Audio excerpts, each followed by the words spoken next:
மூன்றாவது நாள் காலையில் போர் தொடங்கும் போது இரு சாரருமே தங்களுடைய படைகளை புது வியூகங்களில் அணிவகுத்து நிறுத்தினார்கள். கருடன் சிறகுகளை விரித்துக்கொண்டு பறப்பது போன்ற தோற்றத்தில் கௌரவ சேனைகள் அணிவகுத்து நிறுத்தப்பட்டன. துஷ்டதுய்மன் கண்ணன் கூறிய ஆலோசனைப்படி பாண்டவ சேனையை பிறை சந்திரன் வடிவில் அணிவகுத்து நிறுத்தினான். முதல் நாள் விடுபட்ட இடத்திலிருந்து போர் தொடங்கியது. அர்ஜுனனையும் அபிமன்யுவையும் எதிர்த்து பீஷ்மர், துரோணர் முதலியவர்கள் வளைத்து கொண்டு போர் புரிந்தார்கள். பீமனை கௌரவர்கள் எதிர்த்து போரிட்டனர். சகுனி கௌரவர்களுக்கு துணையாக இருந்தான். இரு படைகளுக்கிடையே போர் விறுவிறுப்பாக நடந்து கொண்டு இருந்தது. பீமனின் மகன் கடோத்கஜன் போரில் பாண்டவர்களுக்கு துணையாக நின்றான்.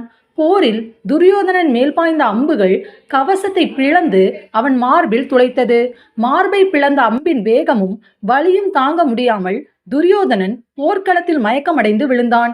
அபிமன்யு துரியோதனனின் தேரோட்டியை அம்புகள் எய்து கீழே தள்ளி வீழ்ச்சியடைய செய்தான். துரியோதனன் மூர்ச்சையடைந்த செய்தியை பீஷ்மருக்கு படை வீரர்கள் தெரிவித்தனர்.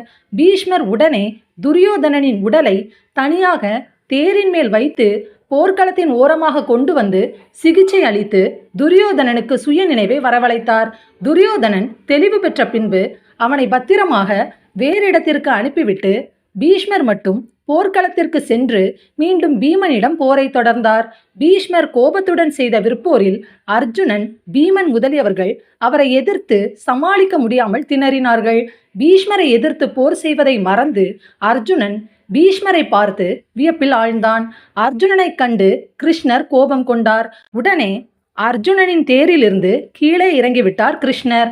கிருஷ்ணர் கையில் சக்கராயுதத்தை எடுத்துக்கொண்டு பீஷ்மரின் தேரை நோக்கி பாய்ந்தார். கிருஷ்ணர் பீஷ்மரை தேரின் மேலிருந்து கீழே தள்ளி கழுத்தில் சக்கராயுதத்தால் அறுத்து துளைக்க தொடங்கினார்.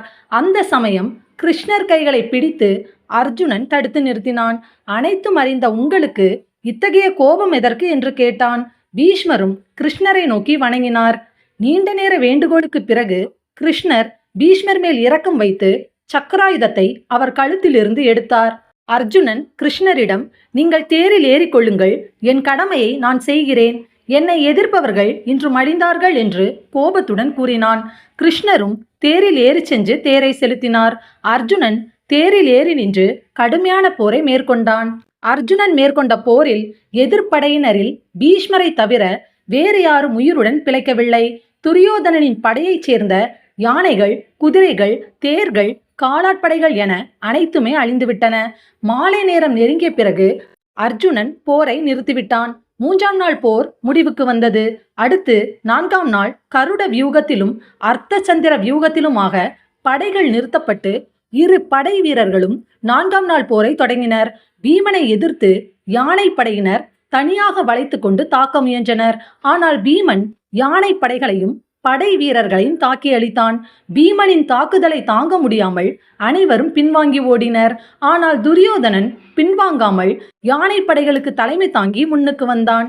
இதனால் துரியோதனனுக்கும் பீமனுக்கும் தனித்தனியே நேருக்கு நேர் போர் ஏற்பட்டது. துரியோதனன் மார்பில் பீமன் தாக்கினான். துரியோதனன் தாக்கப்படுவதை அறிந்த சகுனியும் சல்லியனும் உதவி செய்ய வந்தார்கள். பீமனும் தன்னுடைய வீரமிக்க போரினால் கௌரவர்களை அம்புகளால் தாக்கி வீழ்த்தச் செய்தான். பீமனும் அபிமன்யுவும் மற்றும் அர்ஜுனனும் 4 திசைகளிலும் கௌரவர் படைகளை தாக்கினார்கள். துரியோதனன் இதனை கண்டு மனம் தளர்ந்தான். அந்த நிலையில் துரியோதனன் படைகளுக்கு பகதத்தன் மன்னன் உதவிக்கு வந்தான். யானை படையில் இருந்த யானைகளை திரட்டி கொண்டு தானும் ஒரு யானை மேல் ஏறிக்கொண்டு பாண்டவர்களின் அணிவகுப்பிற்குள் நுழைந்தான். இவன் வந்ததும் பாண்டவ படைகள் அதிர்ச்சி அடைந்தனர். இதை கண்ட கடோத்கஜன் பல்லாயிரக்கணக்கான யானைகளாக தோன்றும்படி மாயம் செய்து பகதத்தனிடம் மோதினான். கடோத்கஜனை எதிர்த்து பகதத்தனால் போரிட முடியவில்லை. விரைவில் பகதத்தனுக்கு தோல்வியும் கடோத்கஜனுக்கு வெற்றியுமாக அஞ்சைய போர் முடிந்தது. 4ஆம் நாள் போரில் பீமன் கையால் கௌரவர்கள் 5 பேர் இறந்துவிட்டதை அறிந்த காந்தாரி சோகத்தில் அழுது புலம்பினாள்.